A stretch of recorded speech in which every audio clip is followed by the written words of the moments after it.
విశ్వామిత్రుడు ఒకసారి అయోధ్యానగరానికి వెళ్ళి దశరథ మహారాజు గారిని ప్రార్థన చేశాడు, నేనేదో యజ్ఞం చేస్తున్నాను, ఆ యజ్ఞంలో మారీచుడు సుబాహువు అనబడేటటువంటి ఇద్దరు ఇబ్బంది పెడుతున్నారు, తాటక ఇబ్బంది పెడుతోంది, రాముడు ఒక్కడే యజ్ఞాన్ని రక్షించగలడు, రాముణ్ణి పంపించు వాళ్ళని సంహరిస్తాడన్నాడు. అప్పుడు వశిష్ఠుడు చెప్తే దశరథ మహారాజు గారు రాముణ్ణి పంపించాడు. రాముడి వెంట లక్ష్మణుడు వచ్చాడు. విశ్వామిత్రుడు యజ్ఞం చేస్తున్నాడు. రాముడు ధనస్సు పట్టుకుని ఇంచున్నాడు. ఎన్నేళ్ల పిల్లాడో తెలుసా అప్పటికి? చిన్నవాడు.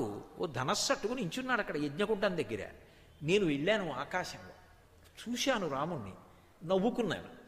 ఈ పిల్లవాడు నన్ను సంహరిస్తాడా, యజ్ఞాన్ని రక్షిస్తాడా అని నెత్తురు తీసుకెళ్లి కుమ్మరించాను. మానవాస్త్రం పెట్టి కొట్టాడు రా, 100 యోజనముల దూరం వెళ్ళి పడిపోయాను. నా అదృష్టం చంపేయలేదు నన్ను. ఆనాటి నుంచి మళ్ళీ రాముడి జోలికి ఇంకా నేను వెళ్ళలేదు, భయపడిపోయి.